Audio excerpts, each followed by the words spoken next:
Queridas, queridos, vamos a continuar nuestra lectura de estudios sobre la histeria, el historial clínico de Emmy von Eni, o también conocida, nombre verdadero, Fanny Moser. ¿Ah? Perdón. Quiero comentar que la foto que están viendo de la paciente de Freud no era, digamos, en el momento de recibir el tratamiento. Ajá. Era ya avanzada su edad.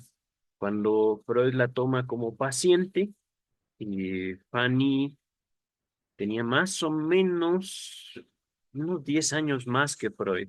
Y Freud estaba aquí jovencito, más o menos unos 30 años, más o menos. Ajá. En fin, nos habíamos quedado en esta parte del texto. Ya el, el tratamiento hipnótico, el tratamiento catártico, había tenido frutos, había llegado a efectos. Ajá. En la vida de la paciente. Repito esto. Antes, llevada por su interior tranquilidad, tenía que siempre estar haciendo algo, vive ahora en un feliz ensueño. Les recuerdo, esto no es todavía psicoanálisis, pero estaba el doctor Freud eh, explorando terreno eh, a través de la hipnosis. Estaba explorando métodos de intervención hacia pacientes neuróticos, especialmente histéricos. Ajá. 11 de mayo por la mañana.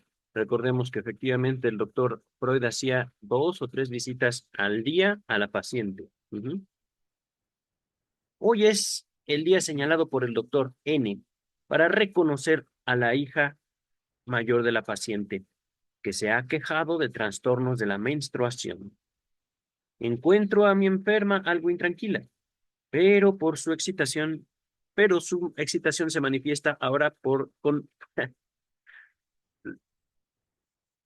mi inconsciente. Encuentro a mi enferma algo intranquila, pero su excitación se manifiesta ahora por signos corporales más débiles que antes. Signos somáticos, signos corporales en el cuerpo. Ajá. De vez en vez exclama, tengo miedo, tanto miedo que me parece voy a morirme. Le pregunto si es acaso el doctor N quien le inspira temor, y me responde que tiene miedo, pero no sabe a qué ni a quién. Hipnotizada luego, antes de la visita del doctor N, me confiesa que tiene miedo de haberme ofendido con una observación que me hizo ayer durante el masaje, eh, observación que ahora le parece descortés. También le tiene miedo a todo lo nuevo y por lo tanto al nuevo médico. Logro tranquilizarla y luego despierta ya. Se conduce muy bien en la visita del doctor N. Tan solo 2 veces da alguna muestra de sobresalto, pero no tartamudea ni chasquea la lengua. Ajá. Este era su síntoma, digamos, clásico de esta paciente. Y los sobresaltos, excitación, miedo. Ajá. Dice el texto. Terminada la visita, vuelvo a hipnotizarla para hacer desaparecer un posible rastro, un poquito de excitación. ¿Ah? Está muy satisfecha con su conducta y pone grandes esperanzas en su curación. Por mi parte, aprovecho estas manifestaciones para mostrarle que no hay por qué asustarse de lo nuevo, que también puede ser bueno.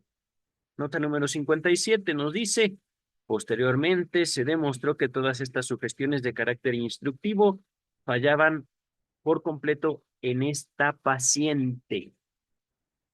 Queridos, fallaban. Ajá. Aquí vemos el registro, lo están viendo en pantalla, de un médico jovencito que está atendiendo, no digamos a sus primeras pacientes, pero sí habrá sido sus primeros años de práctica. Ajá. Y lo hemos estado viendo en la biografía de Freud, No era un médico, digamos, como inocente, no era un médico primerizo, no era un médico que experimentaba. Ajá. Para ese tiempo, el tiempo de estar viendo a Emmy von N., el doctor Freud había pasado por bastantes años de práctica, tanto privada como supervisada, en el hospital, no me acuerdo cuál, un hospital en Viena, si mal no recuerdo. Pero les dejo también en la descripción de este video la biografía de Sigmund Freud que al momento estamos eh, abordando poco después de su matrimonio con Martha Bernays. Ajá. Ya para ese momento supimos cómo el doctor Freud no solo había sido un alumno destacado de la carrera de medicina, sino que también había sido un practicante y un médico laboratorista, es decir, médico experimental sobresaliente. Ajá. Neurólogo, ujú, que no es lo mismo neurología que el estudio de las neurosis. Ajá. Las neurosis es, digamos, como una rama de la medicina. Es que ahorita creo que no habría como tal especialistas en neurosis. Y la neurosis se estudiaba, se trataba como parte, digamos, el estudio de la neurología, que como tal la neurología es el estudio de las neuronas, ajá, sistema nervioso, tanto central, es decir, el cerebro, como periférico, todo lo demás. Entonces, el doctor Freud dice, está funcionando el tratamiento, y acá dice, pues por si las dudas, voy a hipnotizarla y ahí va. Una recomendación más, una sugestión más para que usted alcance la mejoría. Y sin embargo, todas estas sugestiones fallaban. ¿Cómo que fallaban? Una de las características de la histeria, queridas y queridos. No estoy hablando mal de ella, porque también él era histérico. Yo mismo me considero un histérico. Una pregunta, queridas y queridos. ¿Qué busca la educación?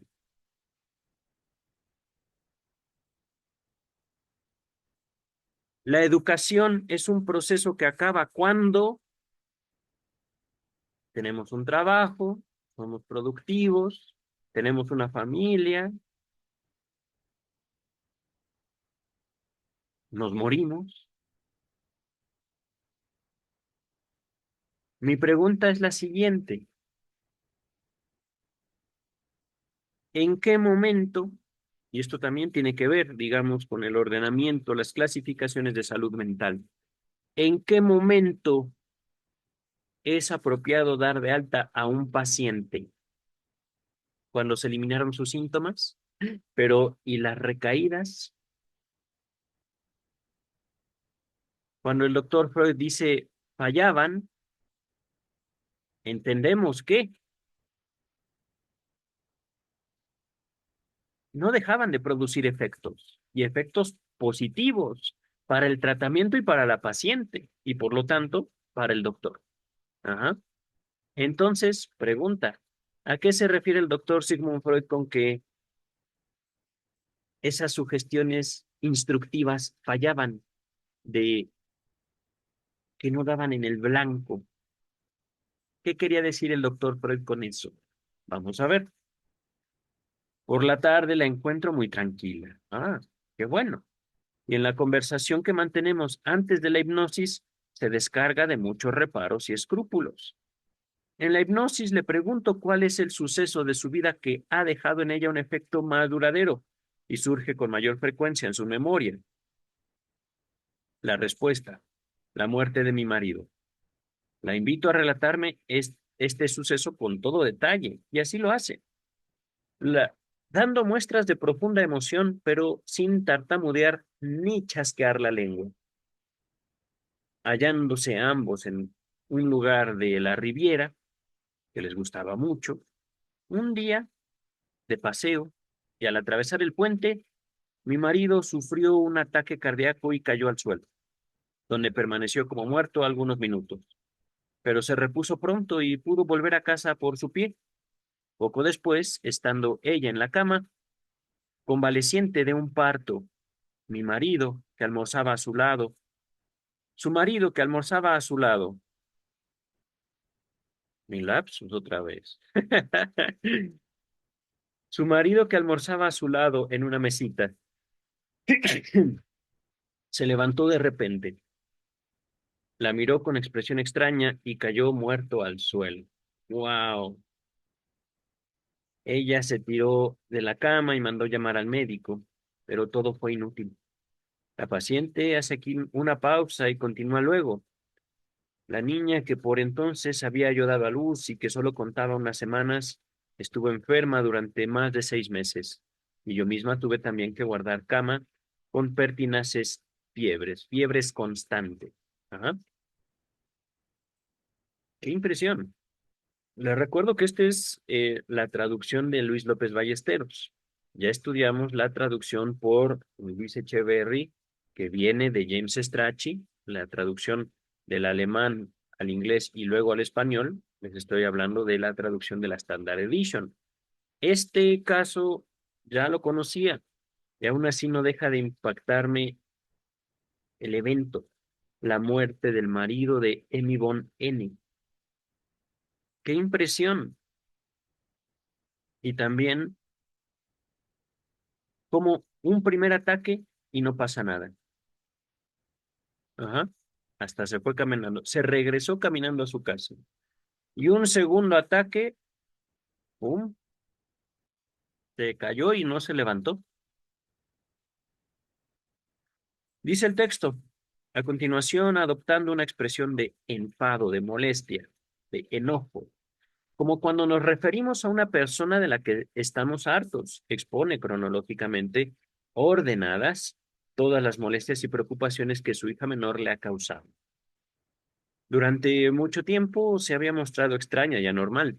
Gritaba y lloraba de continuo, no dormía, y sufría una parálisis de la pierna izquierda, de cuya curación llegaron a desesperar los médicos. A los 4 años tenía visiones, y no andaba ni hablaba, de manera que llegaron a creerla idiota. Los médicos declararon que padecía meningitis, mielitis y otras afecciones diversas graves. Al llegar aquí la interrumpo indicándole que aquella niña goza hoy de una floreciente salud normal y la despojo de la posibilidad de ver nuevamente aquellos tristes sucesos, no solo desvaneciendo el recuerdo plástico, sino expulsando de su memoria toda reminiscencia, todo recuerdo, ajá, como si jamás hubiese existido en ella. Asimismo, le prometo que, de este modo, cesará la temerosa espera de sucesos desgraciados que de continuo la atormentan y desaparecerán los dolores generales, de los que precisamente ha vuelto a quejarse durante su relato, después de no haber hablado de ellos en varios días. Nota 58. En esta ocasión extremé demasiado mi energía. 1 año y medio después, hallándose ya la paciente en un relativo buen estado de salud, se me quejó de que no le era posible recordar sino muy borrosamente ciertos acontecimientos muy importantes de su vida. Veía en ello una prueba de que iba perdiendo la memoria. Yo me guardé muy bien de darle la explicación real de aquella particular amnesia. El éxito total de la terapia en este punto concreto dependió también, indudablemente, de haber dejado que la enferma me relatase este recuerdo con todo detalle, mucho más ampliamente de lo que aparece en las notas, mientras que, en general, no me contestaba con una simple mención de sucesos. Te recuerdo, ahorita el doctor Freud no está practicando el psicoanálisis porque él mismo, digámoslo así, no lo había inventado. Aquí está hablando ya de un éxito. Ujú. Hablamos de un éxito conforme la paciente se permite a sí misma hablar a detalle. Ajá. No nada más, sí, pasó eso, ajá, y ya, sino revivir.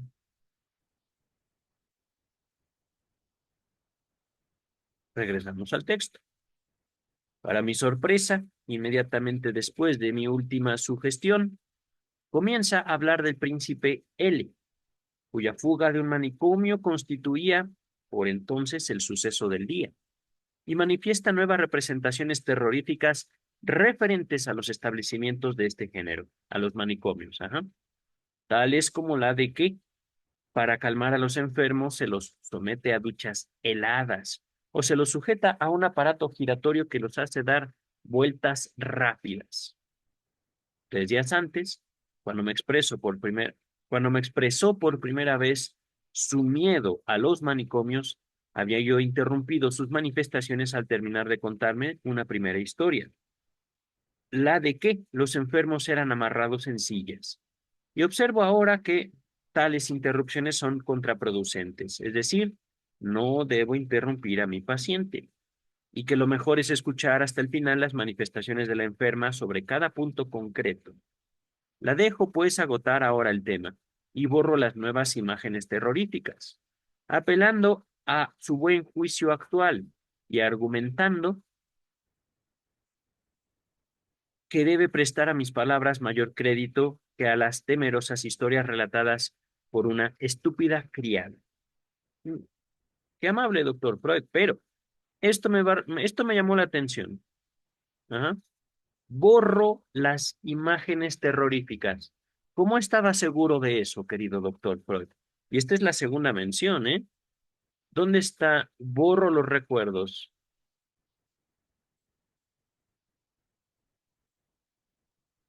La despojo de la posibilidad de ver. Qué inocente usted, querido doctor Freud.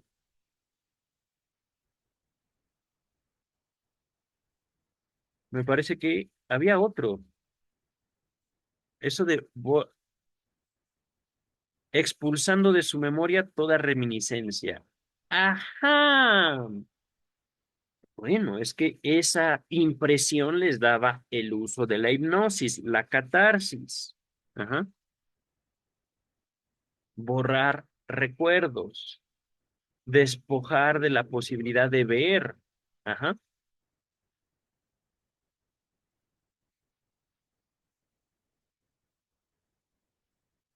¿Dónde estábamos? Aquí. Borro las nuevas imágenes. Miren, es que eh, hay una película de Jim Carrey, Resplandor, no, Eterno Resplandor de una mente sin recuerdos, me parece. Qué bello sería borrar memorias.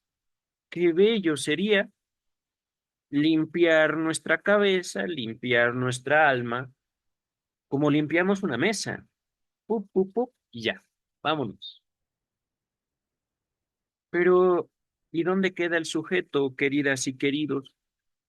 ¿Dónde queda la persona?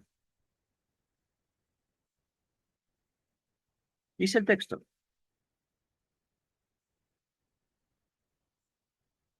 Observando que tartamudea un poco, le pregunto nuevamente de qué procede aquel defecto. La tartamudez, diga. Silencio. ¿No lo sabe usted? No. ¿Por qué? Con violencia y enfado. ¿Por qué? Porque no bebo. En esta manifestación creo ver un resultado de mis sugestiones, pero a seguida expresa el deseo de ser despertada y yo accedo a ello. Miren, entendemos que todo esto lo hace hipnotizada la paciente, pero la misma paciente dice, yo estoy hipnotizada. Sugestión, queridas, queridos, no subestimen el poder de la sugestión. Si yo creo que estoy hipnotizado y entonces puedo hablar de cosas que no hablaría estando consciente. ¿Por qué? Porque estoy hipnotizado. ¿Pero por qué estoy hipnotizado? Porque yo creo estar hipnotizado. Ajá. Nota 59. Hasta el día siguiente no llegué a una clara comprensión de esta escena. Pues yo tampoco. La aspereza, la áspera naturaleza de la enferma, que tanto en la hipnosis como en la vigilia, se revela contra toda coerción, toda invitación, todo, digamos, encaminamiento, toda invitación, la había llevado a encolerizarse contra el hecho de haber dado yo por terminado su relato antes de tiempo, interrumpiéndola con mi sugestión final. Esto prueba y muchas otras observaciones ulteriores lo confirman que la paciente vigilaba críticamente mi labor en su conciencia hipnótica. Probablemente me quería hacer el reproche de que perturbara aquel día su relato, como en días anteriores había perturbado su narración de los horrores de los manicomios, pero no se atrevió a manifestarlo directamente, sino que reanudó el tema interrumpido ocultando los motivos que le hacían volver sobre él. Al día siguiente, una observación crítica de la enferma me hizo darme cuenta del error cometido al interrumpirla. Al día siguiente. 12 de mayo. Contra mi esperanza, ha dormido poco y mal. La encuentro muy angustiada, pero sin que su angustia se revele con los habituales síntomas, signos somáticos del cuerpo. Ajá. Su cuerpo no manifiesta, digamos, su angustia. Su angustia se manifiesta, digamos, afectivamente. No quiere decir lo que me pasa. No quiere decir lo que le pasa. Y manifiesta únicamente haber tenido malos sueños y continuar viendo las mismas cosas. Qué espanto si de repente adquiriesen vida. Bien, yo me pregunto, pero dice el texto. Durante el masaje me hace varias preguntas que la apaciguan y luego me relata la vida que hace en sus posesiones. ¿La vida que hace? ¿Mm? A orillas del Báltico, nombrándome a personas importantes que residen en ciudades vecinas y van a pasar temporadas en su casa. Ok, entiendo que la vida que hace, es decir, la vida que ella tiene en determinada casa que ella posee, porque esto no lo pude comprender. Ajá. Lo puedo yo enlazar con la narración de cómo murió su esposo. Digamos, primero cae como muerto, luego se levanta, interactúan y luego, ¡pum!, vuelve a caer. Lo que se entiende que días después del primer evento. Ajá. Pero, digamos, aquí hay dos intervenciones, dos aportaciones de la paciente, y las dos no parecen tener ninguna conexión, ningún sentido, ninguna relación entre una y otra. Qué espanto si de repente adquiriesen vida, que quien no dice. Y por otro lado, ay, sí, yo tengo una casa a las orillas del Báltico y ahí viven gentes importantes. Ajá. Hipnosis del 12 de mayo. Ha tenido sueños horribles. Las patas y los respaldos de la silla se convertían en serpientes. Un monstruo con pico de buitre se arroja sobre ella y la devora. Otras fieras la perseguían, etcétera. Luego pasa a relatar otros delirios zoológicos, siguiendo los de los anteriores con la advertencia. Esto es verdad y no un sueño. Así cuenta que una vez, hace ya tiempo, se fue a coger del suelo de un vellón de lana y cuando llegaba casi a tocarlo, vio que echaba a correr, pues era una rata blanca. Otra vez, yendo de paseo, vio acercarse a ella, saltando un repugnante sapo. Observó, pues, por mi prohibición general, observo, pues, que mi prohibición general ha sido totalmente inútil y que habré de desvanecer por separado cada una de estas impresiones temerosas. Nota número 60. Desgraciadamente, no me ocupé en este caso de investigar el significado, la significación de la zoopsia, de ver animales, distinguiendo que la zoofobia, el miedo a los animales, tenía de horror primario, distinguiendo lo que la zoofobia tenía de horror primario, tal como se representan muchos neurópatas desde la infancia, y lo que en ella había de simbolismo. Tótem y tabú, queridas y queridos. Tótem y tabú, la relación de los niños con los animales. Y cuando digo la relación, es la forma en la cual, como niños, ustedes y yo, nos acercamos a los animales, convivimos con los animales, les dimos una particular importancia en nuestra vida. Ajá.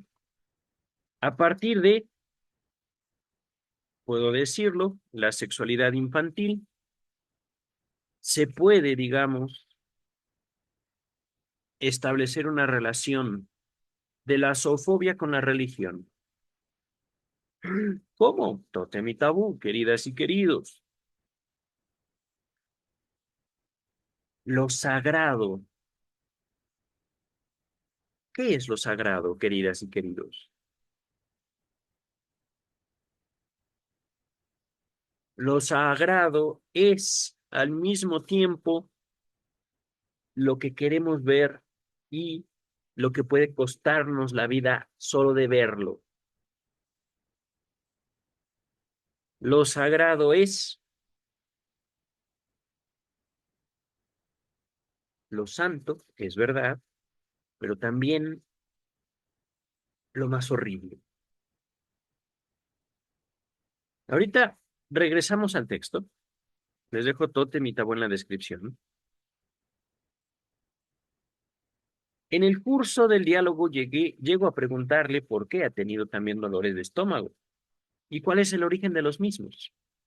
Quiere curarlo todo, usted, ya veo, doctor, pero bueno, está en sus primeros días, sus primeros pasos dentro de el método catártico. Por lo que había observado, dice Freud, estos dolores se le presentaban siempre que tenía un ataque de zoopsia, ataque de ver animal. Ajá. Mm, voy a ver, permítame un segundo, voy a preguntarle a San Gogol, ¿qué es la zoopsia? Porque yo había pensado, ver animales. Puede ser que esté equivocado. Se los muestro. Término médico que se refiere a una alucinación visual en la que una persona percibe animales que no están presentes. Entonces es una alucinación. Ujú. Regresamos al texto. De mala gana me responde que no sabe nada de lo que le pregunto y le doy de plazo hasta mañana para recordarlo. Miren, aquí hay una lucha de poder, queridas y queridos. Una lucha de poder de un doctor en contra de su paciente. Hábleme de esto. No, no sé de eso, pero viene de usted. Es usted quien lo manifiesta. Dígalo. No. Le doy hasta mañana para que lo recuerde. Ujú. Dice el texto. Entonces, francamente malhumorada ya, me dice que no debo estar siempre preguntándole de dónde procede esto o aquello, sino dejarla relatarme lo que desee. Accedo a ello y sin otros preliminares me dice, cuando se lo llevaron fuera, aún no podía yo creer que estuviera muerto. Me habla pues nuevamente de su marido, y de este modo reconozco la causa de su mal humor, en el hecho de haber sufrido bajo los efectos de los restos retenidos en esta historia. A ver otra vez. La causa de su mal humor en el hecho de haber sufrido bajo los efectos de los restos retenidos en esta historia. ¿Ok? Después, odió durante 3 años a su hija menor, pues decía que si el embarazo y el parto no se lo hubiesen impedido, hubiera podido cuidar mejor a su esposo y quizás salvarle. Al quedarse viuda no tuvo además sino disgustos y contrariedades, problemas. La familia de su marido, que se había opuesto al casamiento, a la que luego irritaría la felicidad de que gozaban, Pretendió que la había envenenado hasta el extremo que ella estuvo a punto de pedir que se iniciase investigación judicial para dejar patente su inocencia. Por medio de un odioso testaferro, le plantearon luego toda clase de litigios. Este abyecto individuo disponía de agentes que actuaban contra ella y publicaba en los periódicos locales artículos difamantes, enviándole luego los recortes. Wow, ¿qué es esto?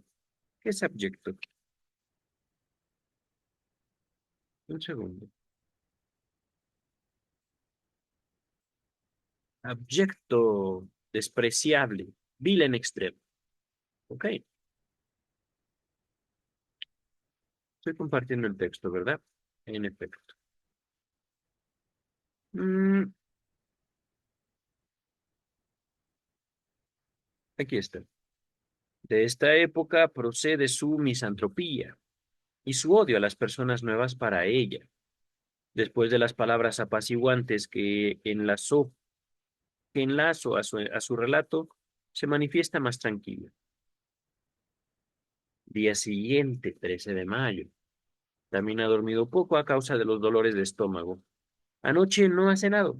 Además, se queja de dolores en el brazo izquierdo. Sin embargo, la encuentro tranquila y de buen humor. Desde ayer me trata con especial atención. Me pregunta mi opinión sobre cosas muy diversas que cree importantes. Y se preocupa y excita de sobremanera cuando, por ejemplo, no hallo en el sitio de costumbre los paños necesarios para el masaje y tengo que buscarlos. El chasquido y el tic facial se presentan hoy con frecuencia durante la hipnosis. Anoche ha descubierto de repente por qué los animales pequeños crecen ante su vista hasta adquirir proporciones gigantescas. La primera vez que vio algo semejante fue en una obra teatral, en la que salía un inmenso lagarto. Este recuerdo la había atormentado durante todo el día anterior. Nota 61. La imagen némica visual del gigantesco lagarto, imagen némica, digamos, el recuerdo de la imagen. Ajá. No adquirió seguramente una tal categoría, una tal importancia, sino por coincidencia temporal con un intenso afecto que la embargaba a la sujeto durante la referida representación teatral. Ay, qué feo, qué feo. Digo, está bonito, pero se complica la lectura y el entendimiento. Al momento de estar viendo la obra de teatro, la paciente tenía una emoción que, digamos, abrazó la escena. Ajá. Le dio una importancia, digamos, que posiblemente no tenía. Ajá. En otras palabras, esa escena de esa obra de teatro la tocó en un momento particularmente sensible a la paciente. Ajá. Pero como ya he confesado antes, en la terapia de esta enferma me contenté frecuentemente con manifestaciones muy superficiales. Este punto concreto, recuerda, por otro lado, una macropsia histérica. No sé qué es macropsia. Ahorita lo vemos. Es que, so- so- ¿cómo era la qué? Sopsia, macropsia. Eh, mm,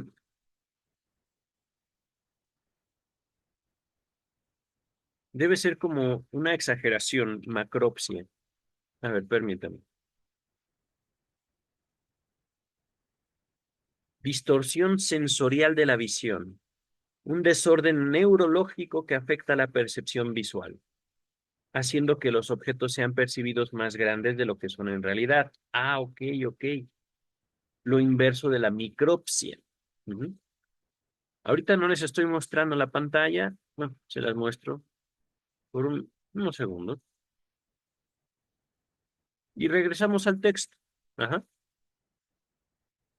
Entonces, con macropsia era, digamos, los animalitos, yo los veo enormes. Ajá. Ahorita terminamos esta nota. La paciente era astigmática, y muy miope, y sus alucinaciones podrían ser provocadas muchas veces por la imprecisión de sus percepciones visuales. Imagínense eso. Ven ustedes una goma, un borrador, algo blanco, una rata, y no es una rata chiquita, es una rata enorme, y no era una rata, era simplemente un objeto blanco. Ajá, dice el texto. El retorno del chasquido procede de ver. Hoy vengo muy irrumpido, muy interrumpido por mi inconsciente. El retorno del chasquido procede de que ayer tuvo dolores de vientre y se esforzó en no revelarlo, sollozando, del verdadero origen del mismo, tal y como me lo relató en una sesión anterior. Ya no sabe nada, no sabe ya nada. Recuerda que ayer le encargué de que averiguase el origen de sus dolores de estómago, pero no le ha sido posible y solicita mi ayuda. Le pregunto si alguna vez se ha esforzado a comer después de haber experimentado una impresión intensa. Mi suposición resultó exacta. Al morir su marido, perdió durante mucho tiempo el apetito, y solo el deber de vivir para sus hijas le hacía sustentarse. Wow. Por entonces comenzó a padecer dolores de estómago. Con algunos pases sobre el epigastrio, los hago desaparecer. ¿Qué es el epigastrio? Ahorita lo vemos. Y la paciente me habla luego espontáneamente de aquello que la ha excitado. Permítame, antes de continuar, epigastrio.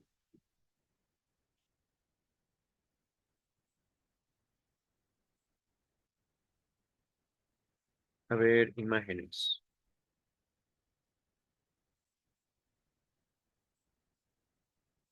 Helo ahí. Epigastrio es esta parte azul.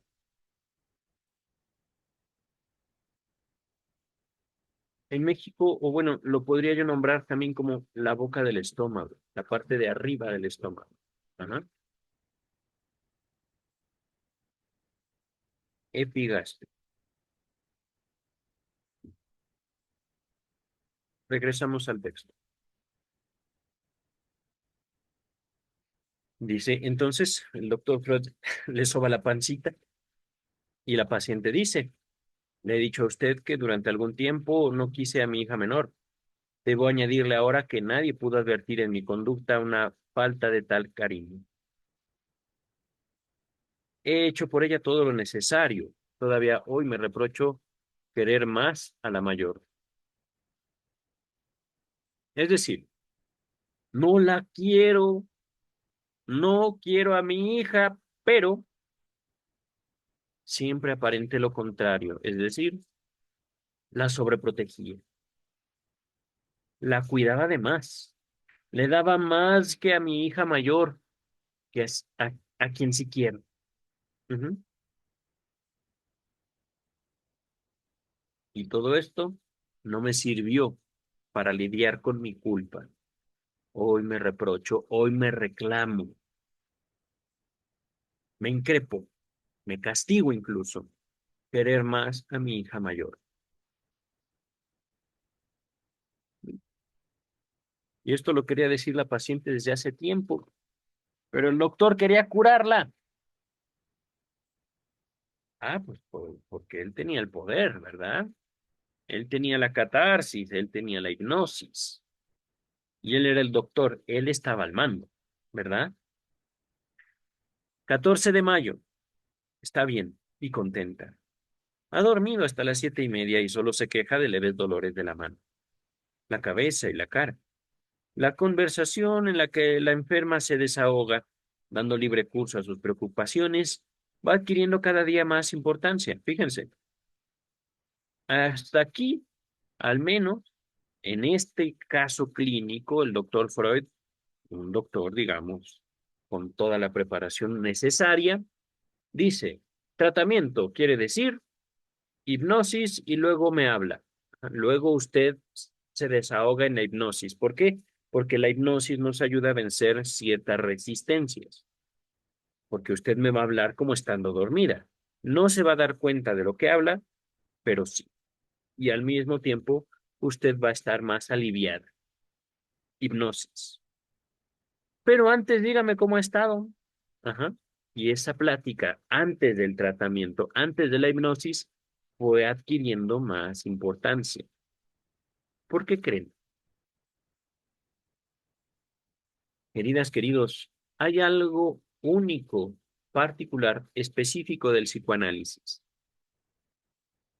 y es su capacidad de soportar el espíritu humano.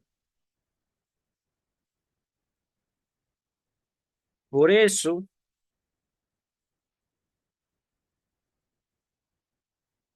la salud mental y el psicoanálisis no son compatibles. ¿Por qué? Incluso el diagnóstico de una enfermedad mental es ya motivo de perder la salud mental. Lo voy a explicar así, lo voy a poner así. Es que tiene usted depresión. No, bueno, ya, me lo dijo. No vale más seguir en este tratamiento, no vale más seguir trabajando, ya mejor me voy a encerrar a mi cuarto el resto de mi vida, que espero sea poco, pero insistimos en que el diagnóstico va a servir al paciente y lo cierto es que no. O tal vez podemos decir, le sirve para angustiarse, le sirve para llegar a un estado de desesperación cada vez mayor. Y si ustedes, queridas y queridos, han sido diagnosticados, pregunten pronóstico, pregunten expectativa, no de tratamiento, sino de cura. Por eso hay tan poca gente recurriendo a los profesionales de la salud mental, porque no se curan. Y eso no lo digo yo, lo dicen los pacientes.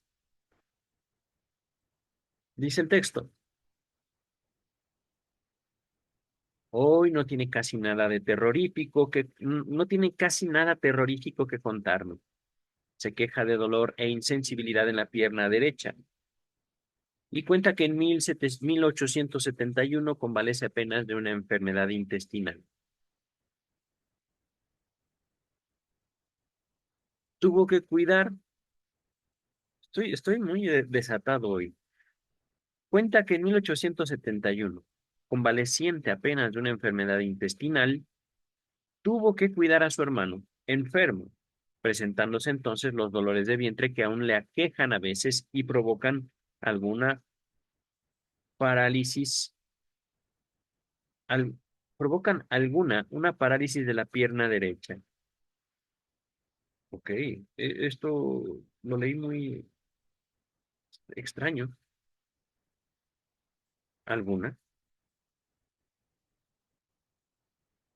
¿Alguna vez, supongo? Es decir, estos dolores del vientre, entiendo que no siempre le provocan parálisis de la pierna derecha. Si no, tal vez eso sea un error de impresión, no lo sé. Dice el texto, en la hipnosis le pregunto si le sería posible volver ya a entrar en contacto con las gentes, o si predomina todavía en ella el miedo a las personas extrañas.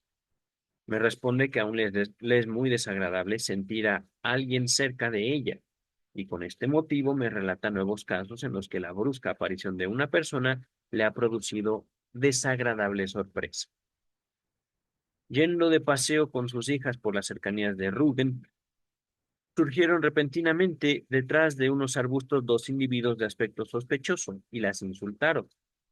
Otra tarde, en Abacia, le salió de pronto al paso un mendigo y se arrodilló ante ella.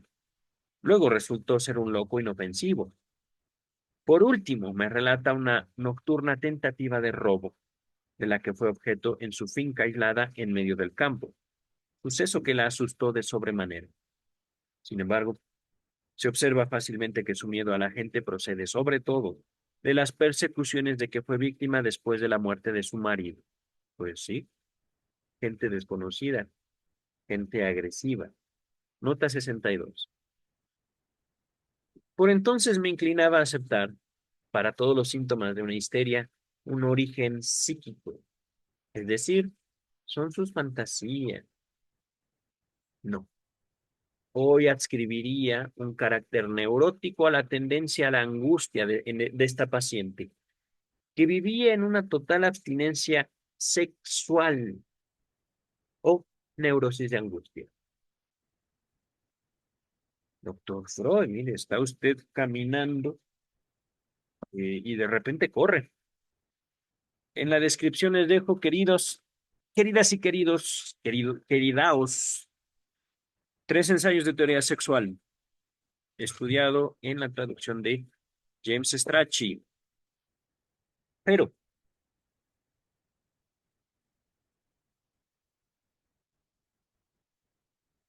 no descuiden ustedes, queridas y queridos suscriptores, queridos escuchas, que lo que nosotros percibimos como una particularidad de los pacientes, podríamos decirlo casi hasta una locura,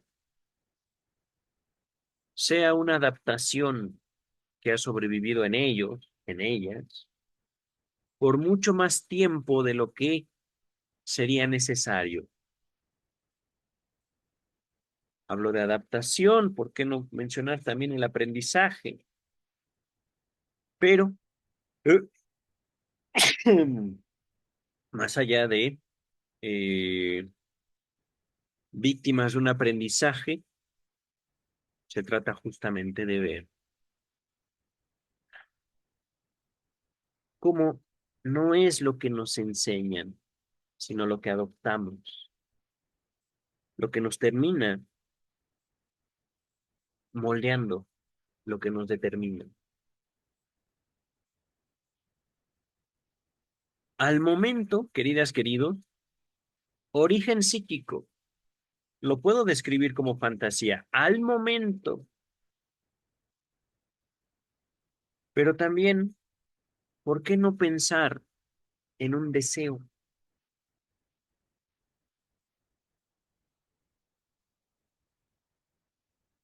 ¿Qué es lo psíquico? En estos momentos, para Freud, lo psíquico era lo que él podía borrar a través de la hipnosis. Ajá. Lo que él podía alterar. Y esto es importantísimo y valioso. Lo que yo hablo es lo psíquico o yo hablo conforme creo que usted, doctor, maestro, psicólogo, psiquiatra, quiere escuchar.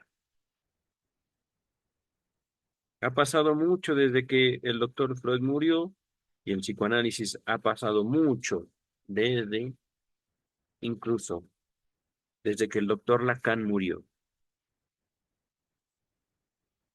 No quiero decir que no existe el psicoanálisis, tampoco quiero decir que no sirva o que sirva para particulares fines. ¿Qué es lo psíquico hoy? ¿Qué es lo psíquico para ustedes? ¿Qué es lo psíquico para la psicología, la psiquiatría, la medicina, para la filosofía, para la gente?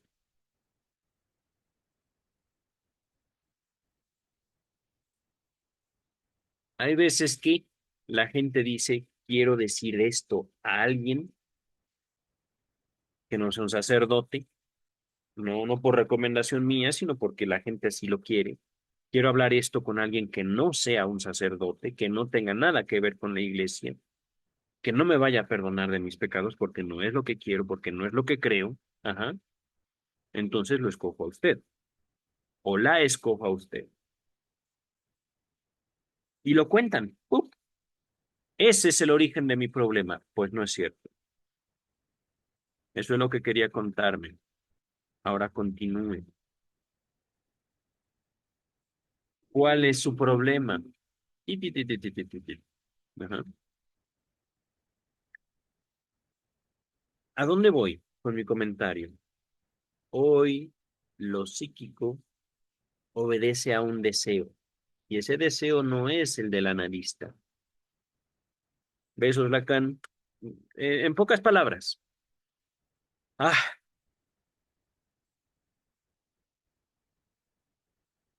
indaguen, No se dejen llevar, digámoslo así, por la inmediatez ni de el deseo. No estoy aquí hablando del deseo del analista, el deseo del psicólogo, el deseo del psiquiatra. Cúrese, cúrese, cúrese, cúrese. Pa, pa, pa. Más le vale que se cure y si no se calla, porque no lo quiero escuchar. ¿Por qué no los queremos escuchar?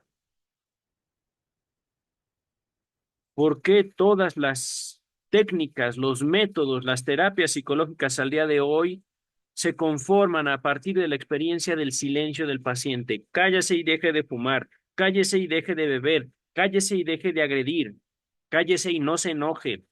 ¿Por qué?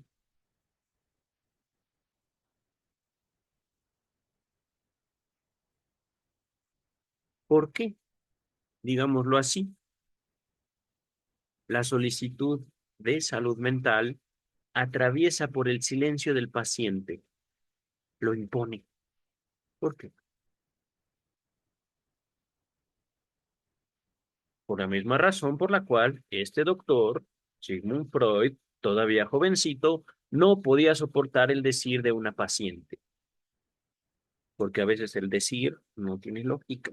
No le vemos nosotros un hilo conductor. Y eso está bien, eso es necesario, porque lo psíquico no es lineal.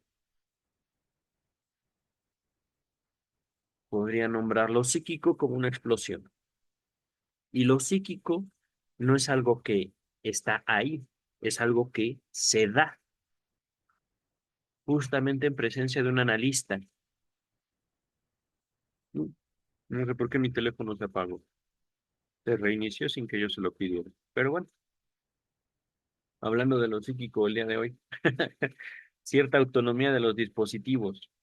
Regresamos al texto, queridas y queridos. Entonces, habíamos quedado el 14 de mayo, miren qué rápido. Por la tarde, la encuentro muy serena en apariencia, pero me recibe exclamando: ¡Me muero de miedo! No puede usted figurarse el miedo que tengo, ni se lo imagina. Me odio a mí misma. Luego me entero de que el doctor Breuer ha estado a visitarla, sobresaltándose ella al verla entrar. Como el doctor advirtiese el efecto de que su aparición causaba, le ha dicho la paciente: esta es la última vez que me asusto, pues la apenada le apenaba por mí no haber podido reprimir aquel resto de su anterior pusilanimidad. Pusilanimidad. Ay, un español, este sí no me gustó. A ver, ¿qué es pusilánime? A ver, un segundito, un segundito. Estamos viendo el epigastrio, pero ya, ahorita vamos a ver qué es pusilanimidad. Pusilanimidad, cualidad de pusilánime. Ok, ¿qué es pusilánime? Uy, a ver, aquí está. Dicho de una persona, falta de ánimo, valor para tomar decisiones, cobardía, ajá, o afrontar situaciones comprometidas, usado también como sustantivo. Mira,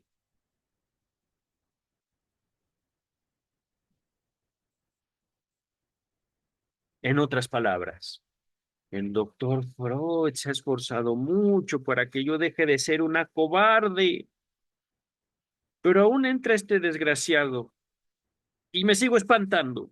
Qué pena me va a dar con el doctor. Qué mal me voy a sentir porque su tratamiento no funciona. ¡Auch! Pero aquí, queridas, queridos, podríamos haberle dicho al doctor, su tratamiento no funciona. Y él le hubiera dicho, pues claro, porque ciertamente no solo es un tratamiento innovador, podríamos decir, está experimentando, pero también, ¿qué es lo que estaba persiguiendo? ¿Qué es lo que quería? Esta pregunta podríamos decir, para el año 2024, casi 2025. ¿Qué quiere la salud mental? Total paz, total tranquilidad, ser uno con el universo, despertar una supraconciencia, bla, bla, bla, ble, ble, ble. Que dejemos de ser cobardes, que seamos exitosos, hombres y mujeres de negocio, que vendamos mucho.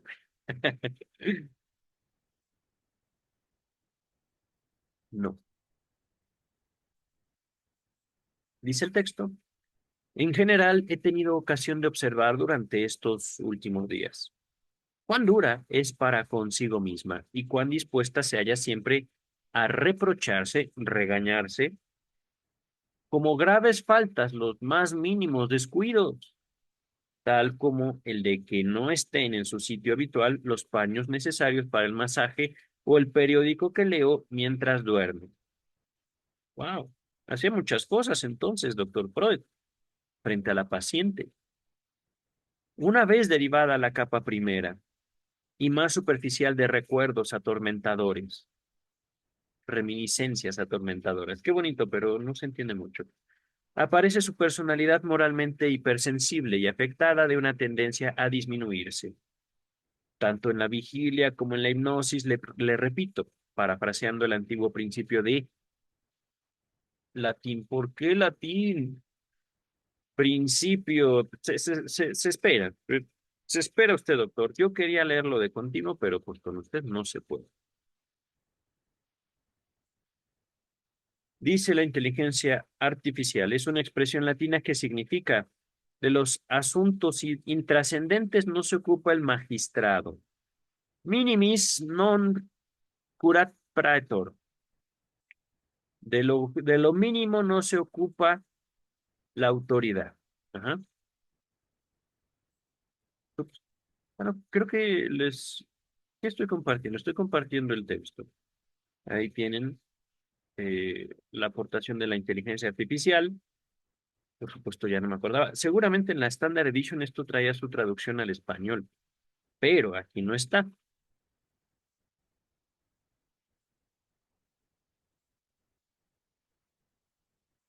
Entre lo bueno y lo malo existe todo un amplio grupo de cosas pequeñas e indiferentes. Es decir, no todo es bueno y no todo es malo, de las que nadie debe hacerse un reproche. Pero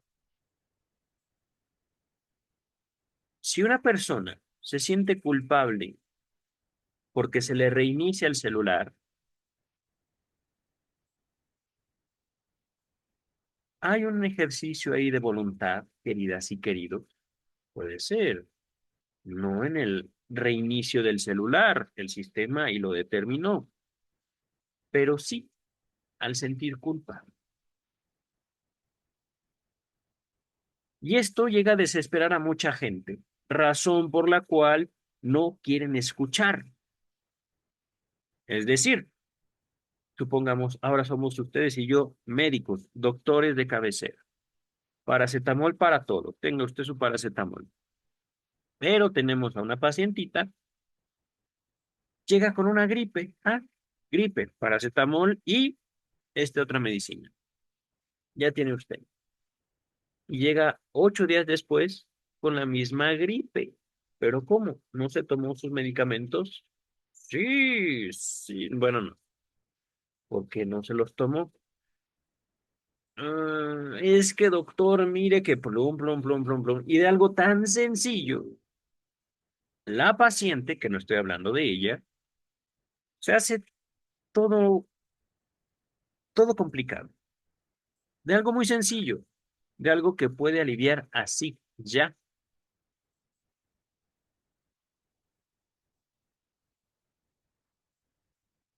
¿Y qué creen que pasa 8 días después?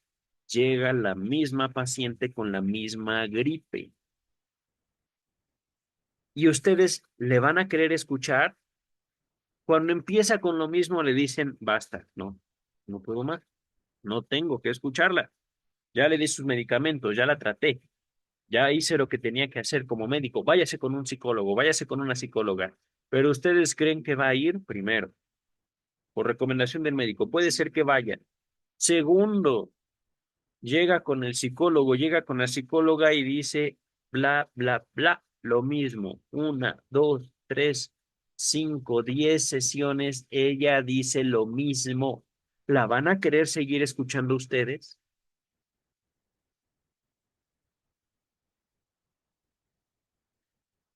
Dice el texto. No, pero me parece observar que no hace de estas enseñanzas caso mayor del que haría una Z en la Edad Media o de la Edad Media, que vería la mano de Dios y la tentación del demonio en los menores sucesos y sería incapaz de imaginarse por un solo momento el mundo, o siquiera una mínima parte de él, libre, exento de relación con su propia persona. Narcisismo. Pero, ¿el narcisismo tiene una cura, queridas y queridos? No, como tampoco es necesario que le digamos a los niños, deja de ser un niño, deja de ser una niña. No es necesario, pero justamente para eso sirve. A eso apunta la educación, que los niños, las niñas, dejen de ser niños, dejen de ser niñas, que dejen de ser infantes. ¿Y lo logra? Pues no. ¿Y el psicoanálisis lo logra? Pues no, porque no se trata de eso. Se trata, queridas y queridos, de que ustedes y yo abracemos nuestra infancia, nuestra sexualidad infantil, nuestra vida infantil que sigue latiendo y sigue estando aquí en nuestros propios ojos, que la abracemos como nuestra y que le procuremos dar un cauce favorable. Procuremos, no hay garantía aquí.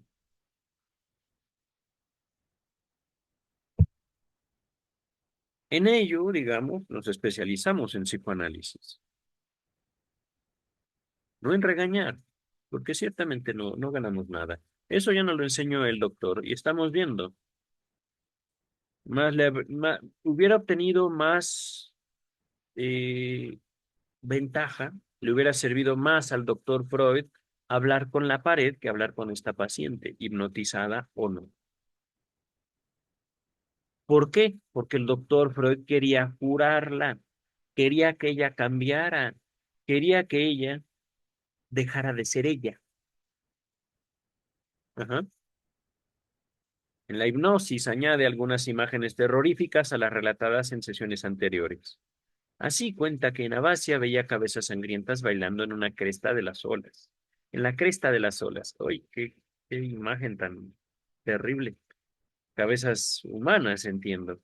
Luego hago repetir los consejos que le he dado en estado de vigilia. Consejo, consejo, consejo. Ajá. Queridas, queridos, no sé cuánto tiempo llevamos aquí. No sé. A ver, déjenme ver. Comenzamos el 12 de mayo. No, más atrás. 11 de mayo aquí. Ella estaba tranquila. Ajá. Página 148. Ups,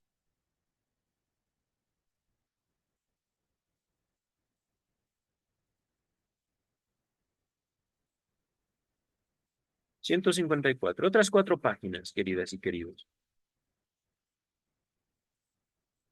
15 de mayo. A ver, vamos a ver. 15 de mayo, ¿hasta dónde ocupa? Miren. Ah, pues miren. Terminamos aquí hoy, ¿vale? El 15 de mayo vamos a leerlo. No, 15 y 16 de mayo. Ajá. 15 de mayo. Ha dormido hasta las 8:30, pero por la mañana se ha sentido intranquila. El tic, el castañeo y dificultad para hablar. Palabras de la paciente. Me muero de miedo.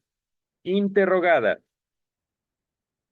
Me cuenta que la pensión en la que se hospedan sus hijas se halla en un cuarto piso y que ayer solicitó que las dejaran también usar el ascensor para bajar. Petición de la que ahora se arrepiente, pues el ascensor no es de confianza, según le ha manifestado el mismo dueño de la pensión. Ay, En un accidente de ascensor murió en Roma la condesa de pero yo conozco la pensión de que se trata y me parece imposible o difícil que el mismo dueño, que menciona en sus anuncios el ascensor como una de las comodidades de la casa, prevenga después a sus huéspedes contra él. Es decir, el doctor Freud ya no le está creyendo a la paciente. Ajá. Opino, pues, que se trata de una confusión de memoria. Eso cree él, producida por la angustia. Así lo creen. Es una creación de la paciente. Y esto, miren, queridas, queridos, podemos decir, ella miente. El dueño nunca diría eso. O ella está tomando elementos ciertos para manifestar su deseo. ¿Cuál? El de cuidar a sus hijas. ¿De qué? De todo. Dice el texto. Repito, se trata de una confusión de la memoria producida por la angustia. Se lo comunicó así y logró sin dificultad que ella misma se ría de la dificultad, de la inverosimilitud, de lo difícil de sus temores. Esto mismo me confirma en mi sospecha de que la causa de su angustia era muy otra. Y me propongo interrogar luego sobre la materia a su conciencia hipnótica. Ya sé, ya sé. Queridas, queridos, ella, la paciente, no estaba viejita, pero era una viuda, era abstemia sexual. Es decir, ella en su vida cotidiana no tenía ni amante, ni novio, ni pareja, ni nada relacionado con su propia capacidad de querer, más que sus hijas. Ajá. Pero de ahí, ah, ahora tengo a un doctor jovencito que me está visitando diario y todos los días me soba la pancita o me pone el dedo en la frente o esto o aquello. Ajá. Tenía ella la atención de un hombre. Ay, bueno, pues la va a querer retener. Y por eso, podemos decir, le da acceso a él, a su cuarto. No quiero decir que tuvieron relaciones sexuales. Quiero decir que como médico entra a su cuarto para tratarla y solo a él, a Brewer, ¿no? Me explico.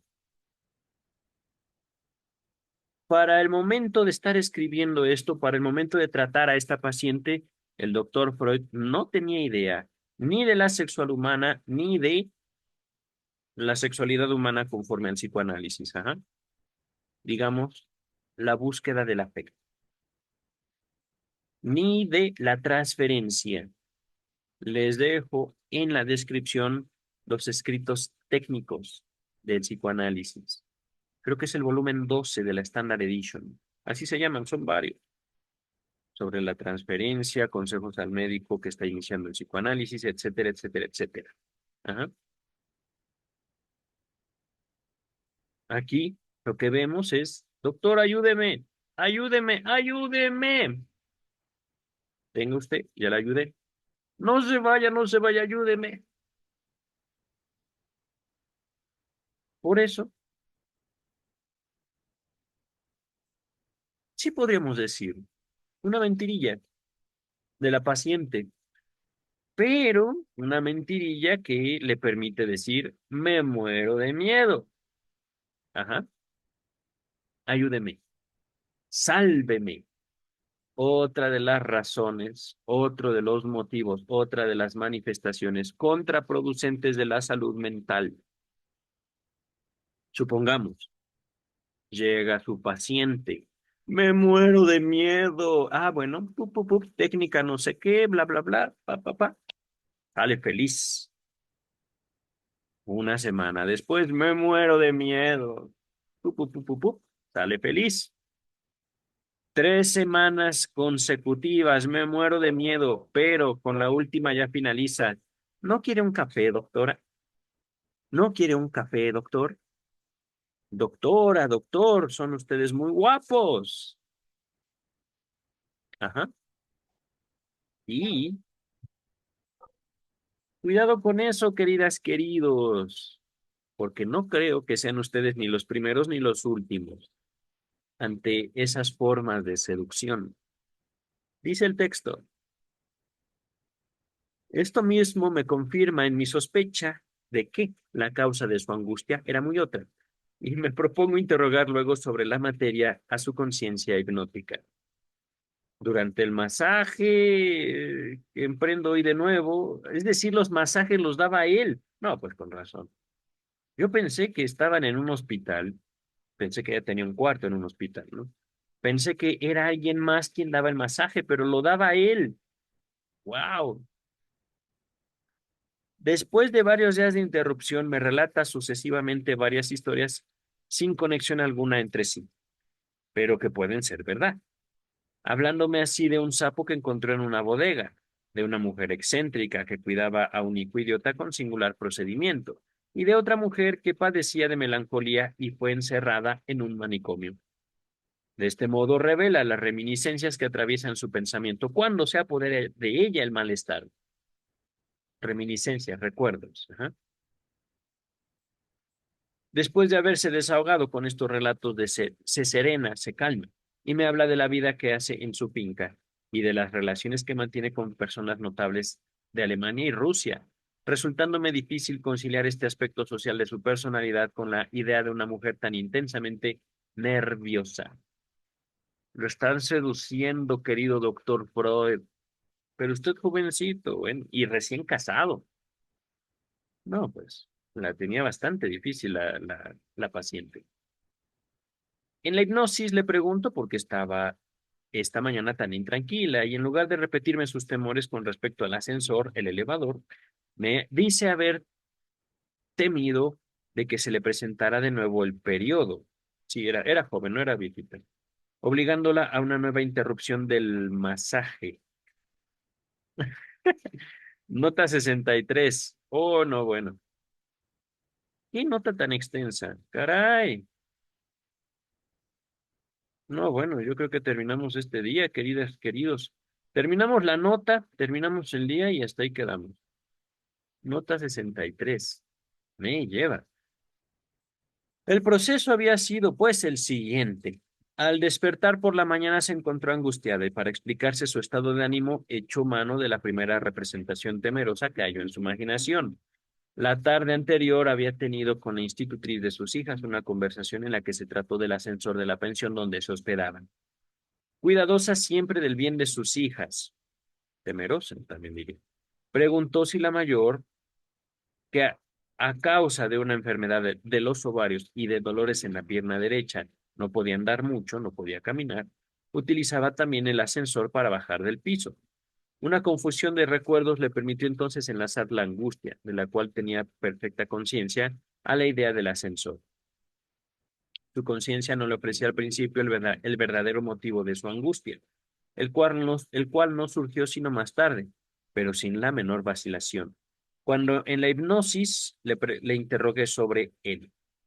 ¿Es, es este el mismo suceso estudiado por Bergheim y otros hombres, Bergheim y otros hombres de ciencia posteriores en sujetos que después de la hipnosis llevaban a cabo actos cuya ejecución les había sido encomendada durante la hipnosis?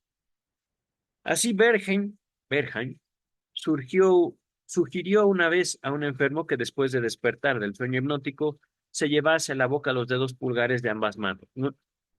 El enfermo ejecutó este acto en el momento prescrito y lo explicó diciendo que el día anterior, en el curso de un ataque epileptiforme, se había mordido la lengua, mordiéndole ahora, doliéndole ahora la herida. Fíjense,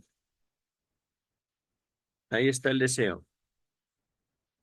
Bergen le dice, se va a chupar los dos dedos pulgares, cosa que es, por supuesto, completamente increíble para un hombre adulto. Y aún así, el sujeto lo hizo. ¿Por qué? Porque se le dio la instrucción durante la hipnosis. Pero el sujeto se lo explica a sí mismo, diciendo, es que me mordí la lengua ayer. ¿Verdad o mentira, queridas, queridos? Pudo haber sido una verdad, pero una verdad funcional, utilizada para justificar un acto que uno mismo no se explica delante de otro. Ajá. Otro caso. Una muchacha a la que se había sugerido una tentativa de asesinato en la persona de un empleado judicial y totalmente extraño a ella, es decir, una mujer bastante agresiva, la llevó a cabo y al ser detenida e interrogada sobre los móviles de su acto criminal, inventó la historia de que había sido ofendida por aquel individuo e intentado vengarse de él. Helo ahí. Inventamos historias o tomamos historias para justificarnos. En otras palabras, las historias no son útiles, pero la conducta no necesariamente tiene lógica. Saludos, queridos cognitivo-conductuales. Cognitivo-quindictuales. El sujeto parece sentir una necesidad de enlazar por medio de un nexo casual aquellos fenómenos psíquicos de que tiene conciencia con otros elementos conscientes. Y en aquellos casos en los que la verdadera causa se sustrae de la percepción de su conciencia, intenta establecer una distinta conexión, a la que luego le cree. No obstante, es falsa. ¡Pum! Interpretación de los sueños. En la descripción. Naturalmente, una disociación preexistente del contenido de la conciencia favorece mucho tales falsas conexiones. Sobre los recuerdos encubridores, también se los dejo en la descripción. Recuerdos encubridores. El caso de la falsa conexión arriba citado merece ser detenidamente considerado por ser, desde diversos puntos de vista, típico y ejemplar.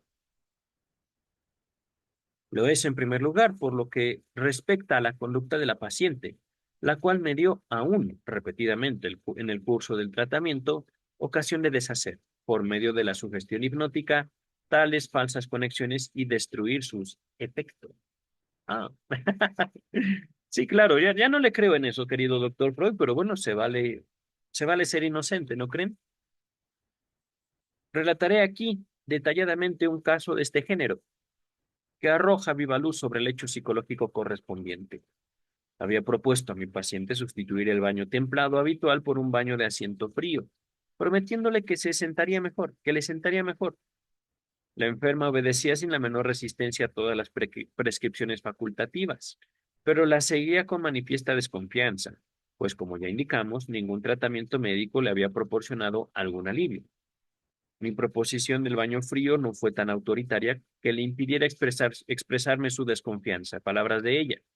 Siempre que he tomado un baño frío, he estado luego melancólica durante todo el día. Pero si usted quiere, probaré otra vez. No vaya usted a decir que no hago lo que me dice. Ok. Antes de avanzar, queridas, queridos, ¿cómo creen que habrá sido estar casado con ella? Sí, voy a hacer lo que me dices, pero no porque me lo dices, ¿eh? Y la menor falta de tu promesa, he terminado contigo. No vuelvo a hacerte caso. Ajá. Ante estas objeciones renunció aparentemente a mi propuesta, pero durante la hipnosis siguiente le sugerí que me hablase, como si ahora fuese idea suya, de los baños fríos, diciéndome que había reflexionado y quería probar, etcétera. Así sucedió.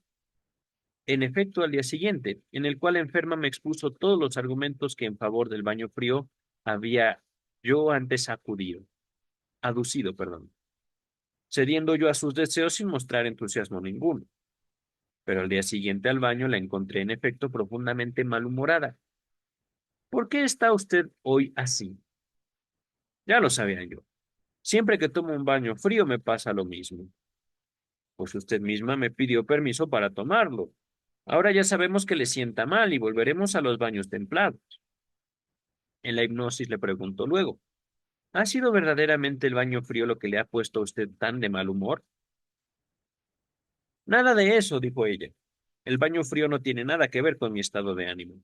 Lo que pasa es que he leído esta mañana en el periódico que en Santo Domingo ha estallado una revolución y como siempre que en dicha isla hay disturbios, corren peligro los blancos, pues temo por un hermano mío allí residente que ya nos ha producido grandes preocupaciones. ¿Cierto o falso, queridas, queridos? ¿Mm? Podemos decir cierto y falso. He ahí una aproximación a lo psíquico, de acuerdo al doctor Freud, ya con el psicoanálisis. Les dejo en la descripción lo inconsciente. En lo inconsciente no hay ni sí ni no. Conviven representaciones, digámoslo así, contrastantes en conflicto al mismo tiempo. ¿A dónde voy con todo esto? Obedeció. Ajá. Ella dijo, pues porque me lo dice él y solo él. Y de repente, no fue el baño frío. Estuve enojada, estuve molesta, mal humor por mi hermano. No tuvo la culpa usted. Besos a usted. Ajá. Con esto quedó definitivamente zanjado entre nosotros el asunto. Entre nosotros no había transferencia, queridas, queridos. No había enamoramiento de la paciente al analista. Y la enferma siguió tomando el baño frío durante varias semanas sin volver a atribuirle efectos desagradables. Cuando digo no había, no quiero decir que no existía, que no se presentaba. Ella estaba enamorada de él, eran los dos jovencitos, pero digamos como lo en- encubría su enamoramiento bajo el tratamiento médico. Ajá. Dice el texto, se me concederá sin dificultad que este ejemplo es también típico por lo que respecta a la conducta de muchos neurópatas ante la terapia prescrita por el médico, es decir, lo voy a obedecer, pero no estoy de acuerdo. Ajá. Cualquiera que sea la causa de que un día determinado haga surgir cierto síntoma, el enfermo se inclina siempre a derivar dicho síntoma de la última prescripción o influencia médica. De las dos condiciones necesarias para el establecimiento de tales falsas conexiones, una de ellas, la desconfianza, nos parece existir siempre, y la otra, la disociación, la separación de la conciencia. Es sustituida por el hecho de que la mayoría de los neurópatas, podemos decir neuróticos, no tiene en parte conocimiento de la verdadera causa, o por lo menos de la causa ocasional de su padecimiento, y en parte rehúye intencionadamente dicho conocimiento, por serle desagradable recordar lo que de culpa personal haya en su dolencia.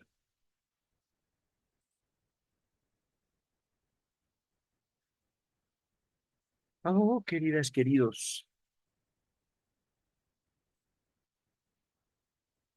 pudiera opinarse que las condiciones psíquicas señaladas en los neurópatas distintas de los histéricos, la ignorancia o el desconocimiento voluntario, había de ser más favorables para el establecimiento de una falsa conexión que la existencia previa de una disociación de la conciencia, la cual sustrae, sin embargo, a la conciencia material propio, sustrae material propio para la creación. Ah, ah, ¿qué tengo yo hoy?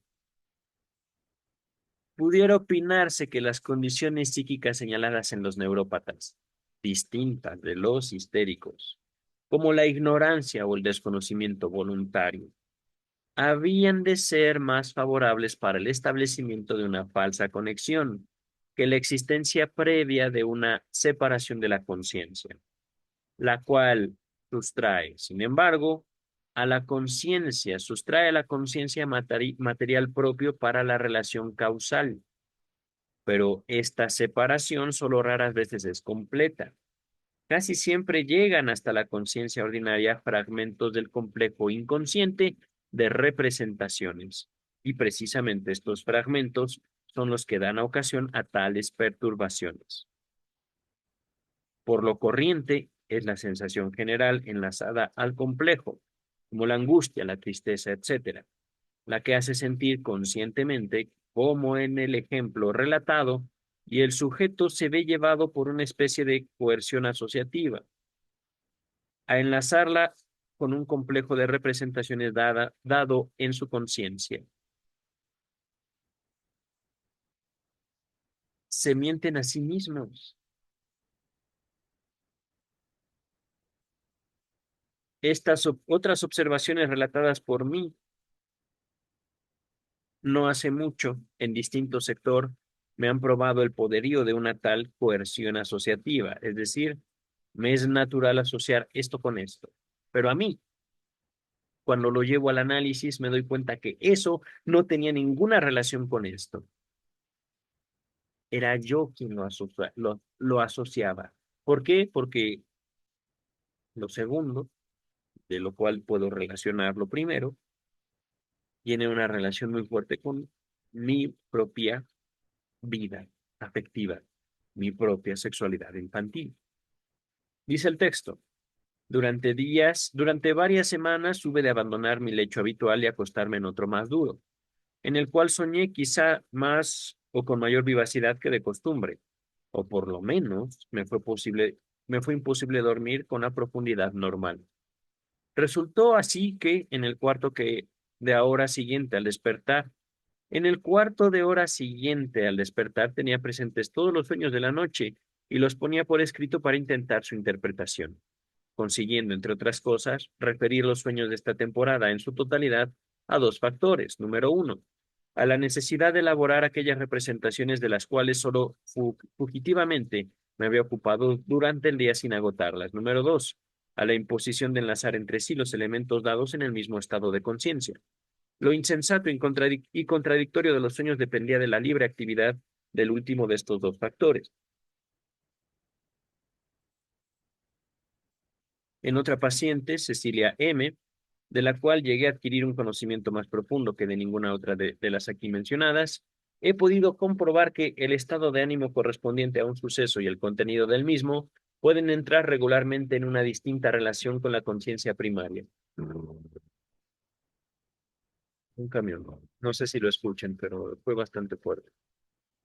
Esta enferma me ha proporcionado las pruebas más numerosas y convincentes de la existencia del mecanismo psíquico de los fenómenos histéricos que aquí postulamos, pero desgraciadamente nos es imposible comunicar por motivos particulares su historial clínico.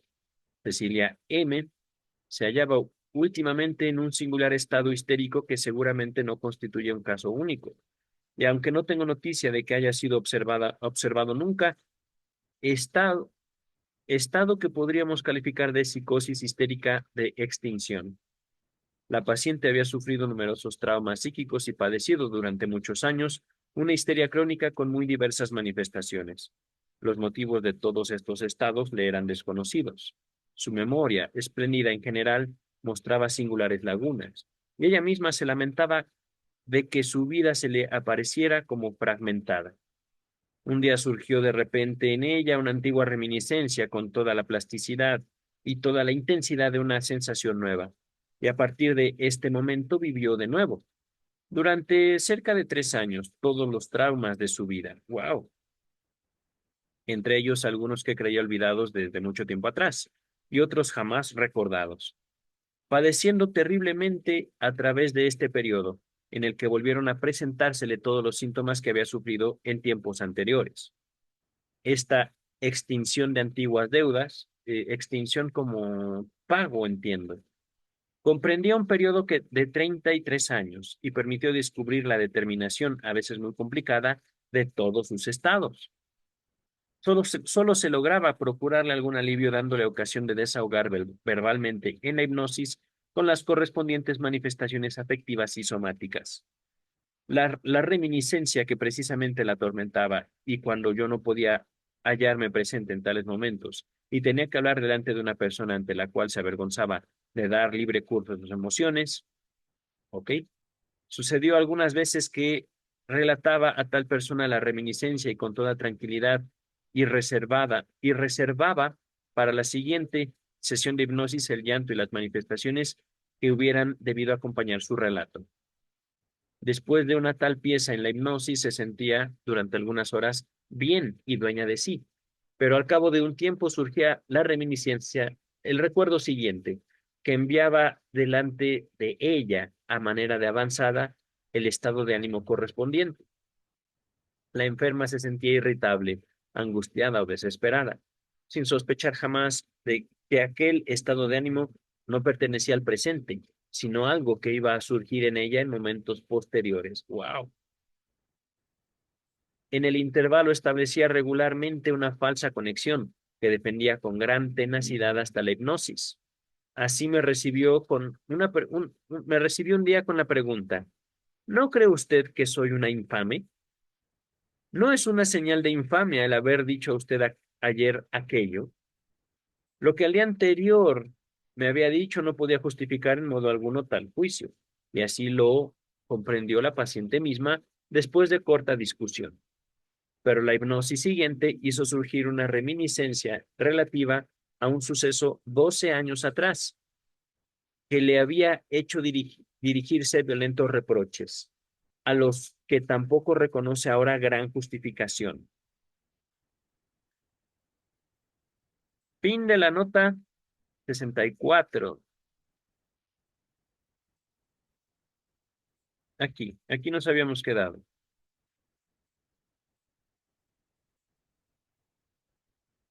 Oh, no, ahora la 63. Sí, era la 63. A ver, ya estamos a página y media. Una página más o menos.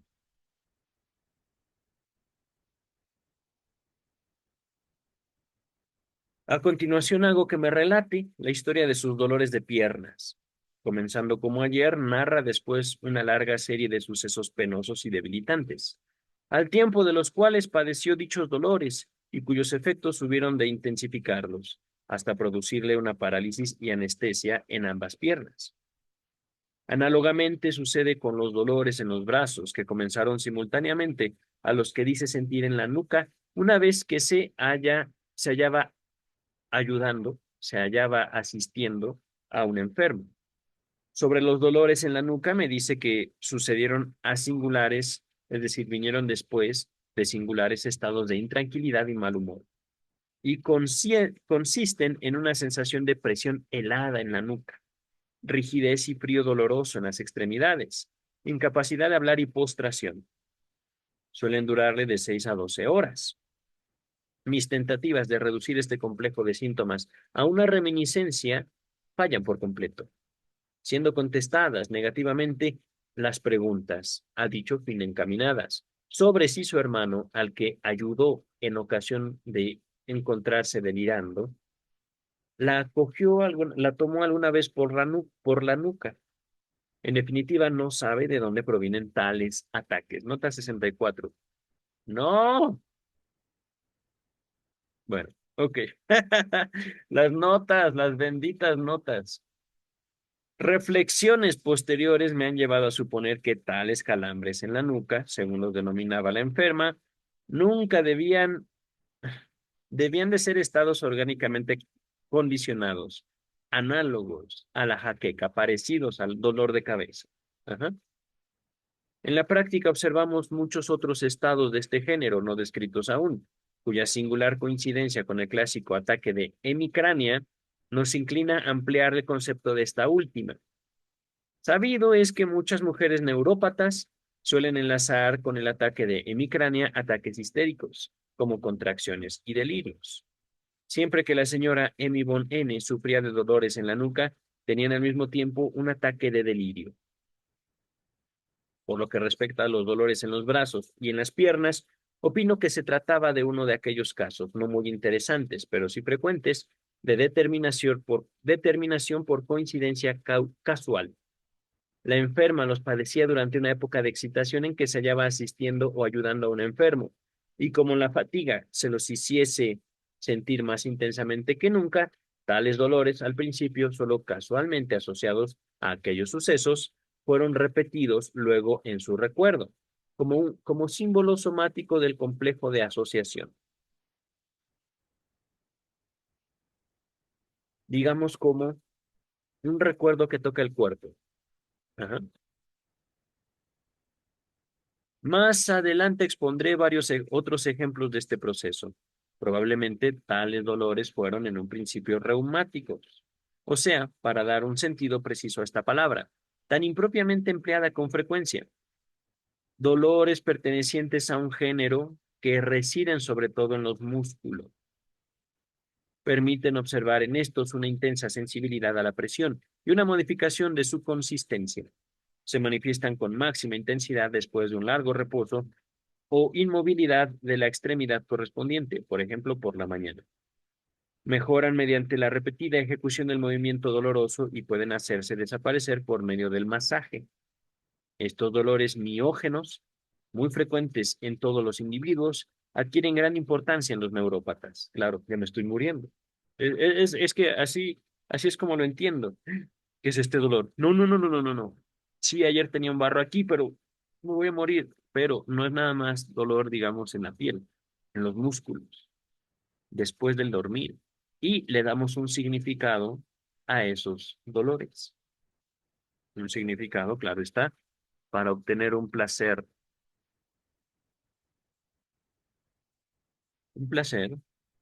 o sí, podría ser un autocastigo. Y no me estoy tocando siquiera, es decir, no estoy yo cometiendo ningún acto en contra de mi integridad física, pero tengo un dolor, ya es la muerte. Algo tengo seguro. Lepra, tengo lepra, doctor. Por supuesto que no tengo lepra, pero es el significado. Es, digamos, el afecto tomando un dolor para llevarnos a determinado punto como sujeto. Dice el texto, son considerados por ello esos dolores, con el apoyo de los médicos que no tienen la costumbre de examinar el músculo ejerciendo presión sobre él, como dolores nerviosos, y proporcionan el material de un número indeterminado de neuralgias histéricas, etcétera. Sobre la relación de este padecimiento con la disposición a la gota, una enfermedad, solo diré aquí breves palabras. La madre y dos hermanas de mi enferma habían padecido mucho de gota o de reumatismo agudo. Parte de los dolores de que ella se quejaba debían de poseer también este carácter, pero no puedo asegurarlo, pues por entonces no tenía yo práctica ninguna en el diagnóstico de estados musculares. Regresamos al texto, nota 64, ya estamos a media página. Sí, ¿verdad? 64, sí. Por la tarde la encuentro muy contenta y dando muestras de un excelente humor. Lo del ascensor, me dice, no era como antes me lo habían contado. Eh, Luego me dirige una serie de preguntas en las que no hay nada patológico. Ha tenido fuertes dolores en la cara, en la mano, por la parte del pulgar y en la pierna. Cuando había estado sentada mucho tiempo o mirando fijamente algún punto, sentía rigidez o dolor en los ojos. Pues claro, no hagas eso, querida. Muévete. El intento de levantar algún objeto pesado le producía dolores en los brazos. ¿Y qué necesidad tenía de cargar objetos pesados? No lo sé. El reconocimiento de la pierna derecha revela sensibilidad relativamente buena del muslo, intensa anestesia de la rodilla para abajo y menor en la región de los riñones. En la hipnosis me dice de que de cuando en cuando tiene tiene aún representaciones angustiosas, tales como las de sus hijas, de que sus hijas pueden enfermar y morir prematuramente, o que a su hermano, ahora en viaje de novios, puede ocurrirle algún accidente o morírsele su mujer, pues todos los hermanos han tenido la desgracia de enviudar pronto. Se ve que abriga aún otros temores, pero no logro hacérselos revelar. Le reprocho aquella necesidad que siente de angustiarse. Ah, vaya, aunque no exista motivo alguno para ello, y me promete no hacerlo más, porque yo se lo pido. Siguen otras sugestiones relativas a los dolores que sufre. Queridas, queridos, ¿por qué me di cuenta de que ella no es que estuviera coqueteando, es que lo estaba seduciendo? Lo intentaba atraer hacia sí. Tengan mucho cuidado, queridas y queridos, de aquellos que se acerquen a ustedes sufriendo. Es que mi mujer me engañó. Es que mis hijos no me quieren. Es que no tengo trabajo. Tengo maestría, doctorado, bla, bla, bla, pero no tengo trabajo. Es que esto o aquello, aquello, aquello, aquello, aquello. Pobrecito, pobrecita. Eh, ahorita no diré mucho, pero sí me acuerdo de una mujer que me dijo, tú eres mi príncipe azul, tú me vas a salvar de todo lo que yo tengo. No. Y esto, por supuesto, me lo dijeron en mi vida personal, no en el análisis. Ajá. En el análisis es diferente. Diferente en cuanto establezco una dinámica particular, específica con mis analizantes. Ajá. Y en la vida cotidiana, por supuesto, me relaciono con muchas personas. Y en algún momento sí me acuerdo de esa mujer. No me acuerdo ni cómo se llamaba. Su nombre empezaba con A. Pero esta mujer, eso fue lo que ella me dijo. No en la primera conversación, claro está. En la primera conversación fue todo jijiji, jajaja, todo dulzura, todo alegría. Pero pasada una serie de interacciones, ninguna de ellas sexuales, de hecho con ella nunca tuve ningún acercamiento era una chica muy especial, digámoslo así. En una de sus últimas interacciones que tuvo conmigo, me dijo eso. Tú eres mi príncipe azul, tú me vas a salvar de todo lo que yo he pasado. No estábamos hablando, no, de hecho no suelo, digamos, eh, presentarme como analista. No lo hago así, simplemente las conversaciones se dan, las cosas ocurren y con el tiempo, ya también en el análisis, uno aprende, digamos, cómo a encaminar ciertos ciertos actos, ciertos hechos, ajá, o incluso negarse a ellos. Ujú. Llegando a ese punto de la conversación, por supuesto, digo, me vas a salvar, aquí estamos viendo, eso es lo que ella quería. Querido doctor, sálveme de mi dolor, sálveme de mi sufrimiento. ¿En serio? Queridas, queridos, ustedes podrían ser inocentes, al menos hasta este video, de cómo la sexualidad va más allá, digamos, de un acuerdo profesional.